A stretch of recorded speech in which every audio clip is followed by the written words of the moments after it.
Good afternoon. My name is Anne-Marie Mathieu, and I am the Chief Executive Officer with the Annapolis Valley Regional Library.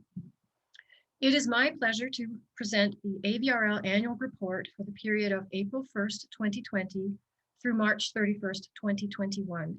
And I have a PowerPoint presentation that I'd like to share with you.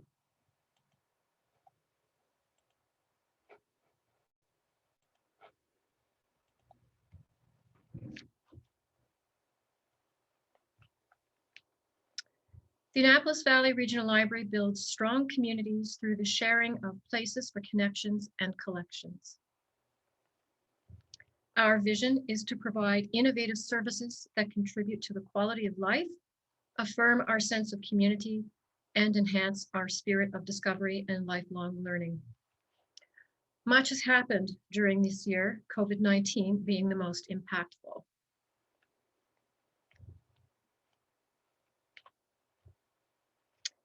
AVRL's libraries closed to the public on March 16th of 2020. This meant that when we started the fiscal year, April 1st, 2020, our libraries were still closed to the public. So while our staff were working from home and engaging in professional development activities, work was also happening to retrofit our facilities, develop a roadmap to reopening, and pivoting to new services to meet the challenge of COVID-19. And I'll speak to that shortly. So on March 16th, 2020, all libraries were closed to the public. All programming was canceled. Services were being provided via electronic resources. The Library Management Committee began work on the roadmap to reopening under COVID-19. And that was a document designed to develop and provide services in compliance with public health guidelines. June 1st, 2020, administration and branch staff returned to the work sites in anticipation of offering library takeout, which was a curbside service developed and implemented in a 6-week time frame. In partnership with our municipal units, all library spaces were outfitted with COVID-19 safeguards, and furniture was rearranged to meet public health guidelines.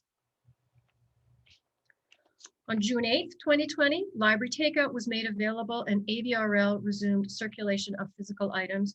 Borrow by mail also resumed. July 13th, 2020, AVRL resumed in-person visits in a controlled fashion. Online virtual programming was introduced and access to public computers resumed. So throughout July and August of 2020, we slowly added services back and masks became mandatory in all our locations. On October 15th, 2020, a new service called Deposit Services rolled out. At the end of our fiscal year, March 31st, 2021, all AVRL libraries were open to the public. And then the unthinkable happened again. On April 29th, 2021, the Health Authority closed our libraries to the public and we went back to library takeout. Closing our libraries the first time was difficult. Closing the second time was beyond painful, but we understood it was necessary. So in response to the pandemic and public health guidelines restrictions, AVRL developed a multi-phased roadmap to reopening under COVID-19. The Library Management Committee, in consultation with AVRL staff, developed guidelines and protocols to meet the public health requirements of the different phases. So the overarching principles include and remain in effect today. Safety and risk mitigation for both staff and the communities we serve, based on direction from and consultation with the Nova Scotia Health Authority. All services support community recovery. This was particularly important during the time of lockdown because of COVID. Accessibility and inclusion. So we were striving to facilitate fair and equitable access to library services. And finally, sustainability. All services developed in response to COVID-19 had to be sustainable, both in terms of staffing and resources.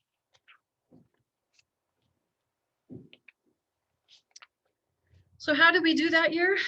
Obviously, many of our normal performance measures don't make sense as we were closed to the public for a significant amount of the year. And all in-house programming had stopped. But we have some familiar and some new things to share. So items borrowed, 423,864. Yes, it's down from previous years, but it's not down as badly as it could have been, all things considered. Digital circulation, 70,524. And this was an increase of 55%. So we were really pleased with that as well. Streaming services, 9,312. And this was a new service introduced during the pandemic. So we were very pleased with the public uptake of that. Online visits, 181,000.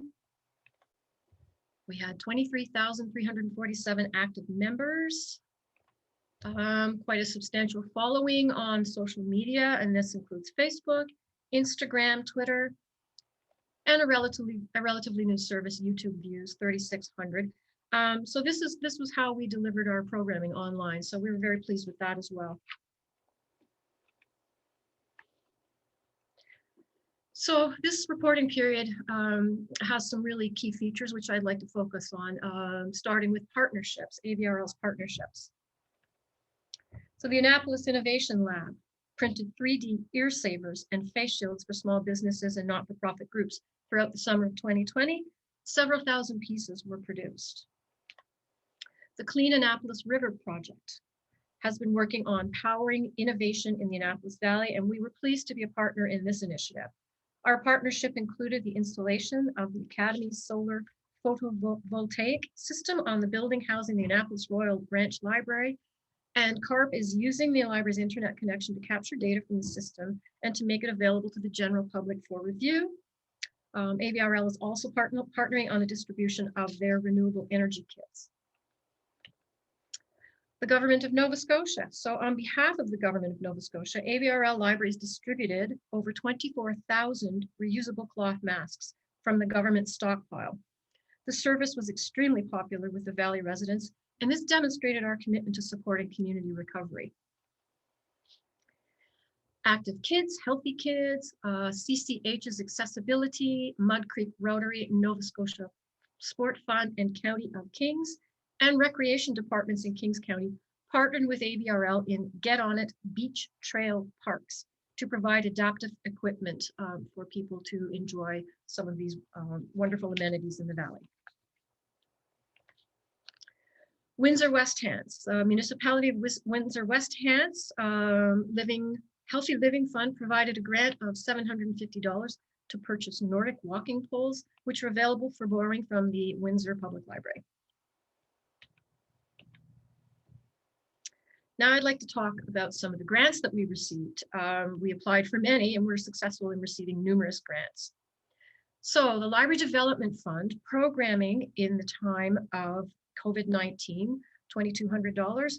This grant supported the provision of take and make craft kits for kids, teens and adults. And it was a way for us to continue library programming while in-person programs were not being presented, obviously due to COVID-19. Library Development Fund, another one, AVRL, A Safe Place to Be, $16,000 for this one. So in order to provide a safe environment in our 11 libraries and administration office, we committed to providing the appropriate personal protective equipment for AVRL's patrons and staff.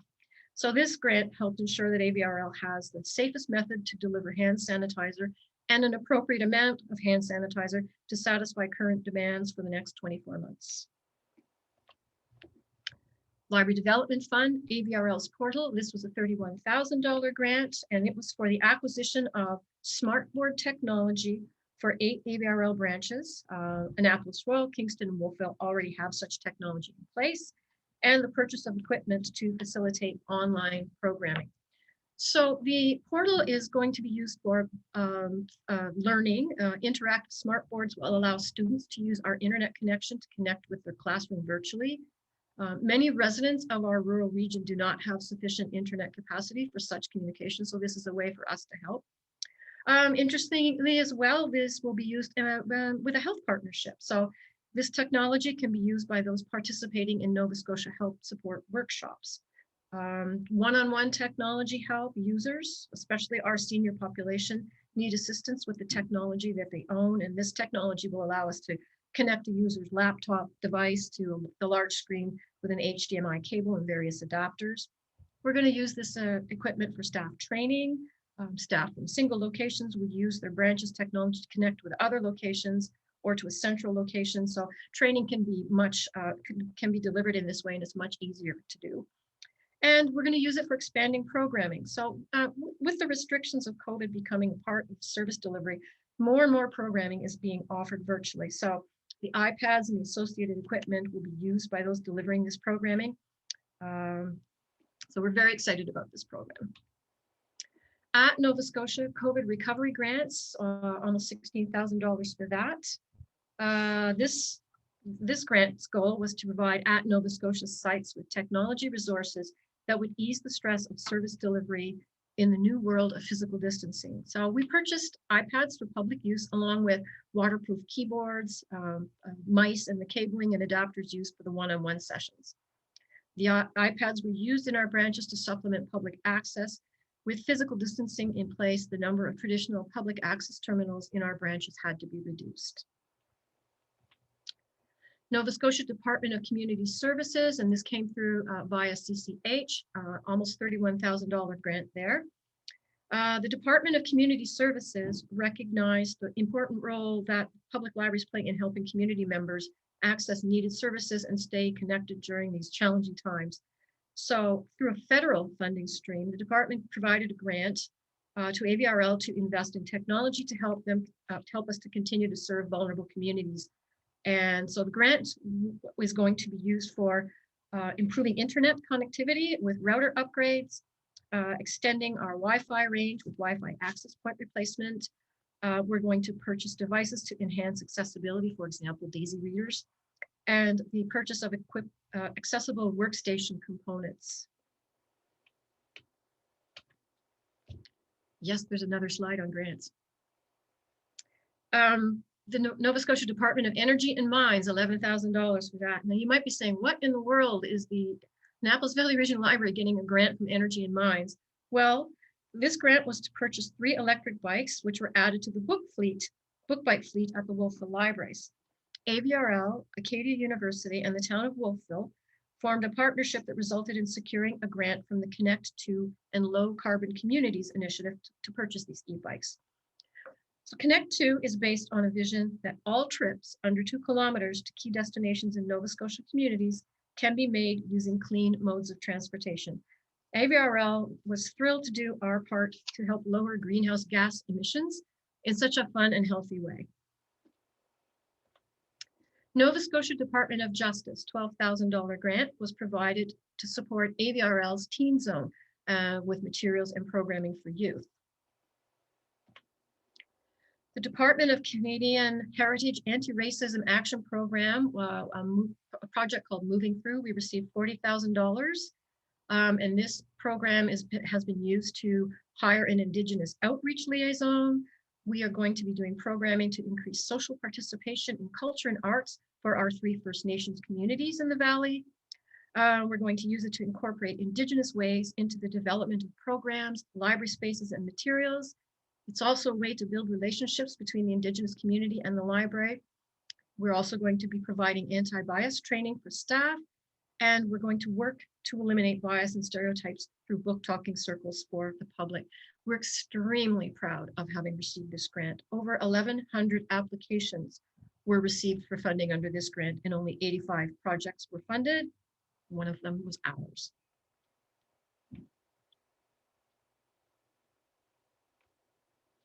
Now I'd like to talk a little bit about our innovation labs. AVRL's mobile lab. The mobile lab was created through an at Nova Scotia grant received in 2019-2020. The equipment includes 3D printers, Cricut Maker, heat press sewing machines, Lego We Do education kits, Lego Mindstorm robotics, Snap circuit kits. So this lab will move from branch to branch, staying for 2 months at a time in locations that don't have such resources. Due to COVID-19, we were unable to start this service until public health restrictions allowed. Happily, it's up and running now. The Annapolis Royal Innovation Lab received $4,300 from at Nova Scotia for a 3D scanner and video recording equipment. That's quite a nice addition to the resources they have there. The Wolfville Innovation Lab received 2 very generous donations from a private donor in the area. The total donation of $14,729 supplied some new and innovative technology for the lab, including a 3D printer, Cricut maker, heat press, sewing machines, Lego robotics, etc. Further funding, an additional $2,000 was also received from at Nova Scotia for the purchase of a 3D scanner and Adobe licensing. And finally, the Mud Creek Rotary donated $5,000 to support the staffing of the Wolfville Innovation Lab. And our newest lab, the Kingston Innovation Lab, received a donation of Lego robotics kits, a Lego cabinet, and lots of Lego pieces from the recently disbanded Sisters of Science Kingston branch. So this donation is valued at approximately $4,600. The cabinet is absolutely amazing, and the youth in the area will certainly enjoy this addition to the new space. The Canada Post Community Foundation awarded the Kingston Library a grant of $23,600 for the Innovation Lab that is part of the rebuild. So the lab is in the program room of the library, and this grant will provide equipment as well as programming. So in case you weren't keeping track, all of those grants add up to a little over $202,000, which is absolutely astonishing. That is well beyond what AVRL normally does, but obviously we are grateful to the various levels of government and others for allowing us to not only enhance our service, but to help people in meaningful ways. And yes, in the midst of all this COVID madness, we were actually doing another library expansion renovation, the Kingston Library. On March 18th, 2021, AVRL hosted an online celebration of the recently renovated Kingston Library. It is garnering rave reviews from staff and patrons. Over $680,000 was raised to support this project, resulting in significantly expanded space, lovely furniture and shelving, and an increased collection size of books and DVDs. This really is a beautiful, beautiful space, and it's got a wonderful fireplace area to sit and relax. It's got the aforementioned Innovation Lab and much, much more. So many thanks to the Government of Canada for a $200,000 grant, the Government of Nova Scotia for a $300,000 grant, the Canada Post Community Foundation for a $23,600 grant, and the local citizens who raised an amazing $146,000. Their generosity is incredible. Now I'd like to talk about a little bit about service development during this period. Library takeout was developed during the first shutdown. We are continuing to offer this as an alternative to in-person visits to the library. So we continue to offer this even to this day. Online virtual programming. The community engagement team put together a small committee to examine and develop guidelines for virtual programming. And using recommendations and research, the committee created Zoom training guidelines and virtual programming ideas for the whole region. And I must say, I am certainly appreciative for their assistance in helping me do this kind of a presentation, because this is all new to me too. E-resources, we placed a greater emphasis on purchasing ebooks and other online products. And streaming downloads. This is a completely new service called Hoopla, and you can stream ebooks, movies, TV shows, and audiobooks. And deposit services. This is primarily for retirement residences and nursing homes, licensed childcare facilities, preschools and pre-primary classes, and this was successfully transitioned from the service previously provided by the Bookmobile. This was facilitated with the purchase of a new delivery vehicle. Library materials are selected and prepared by library staff and can include fiction, nonfiction, DVDs, large print. Really, everything is available, and it's requested by the facility. The loan periods and delivery schedules are set at 3 weeks, and it's really taken off and is quite popular. For those of you that happened to tune in during the March break, reading week, you would have known that our friends were going around to our various libraries. One of them was dressed in a dinosaur suit, and I have to tell you that was one of the highlights of our day, was watching the Daily Dino.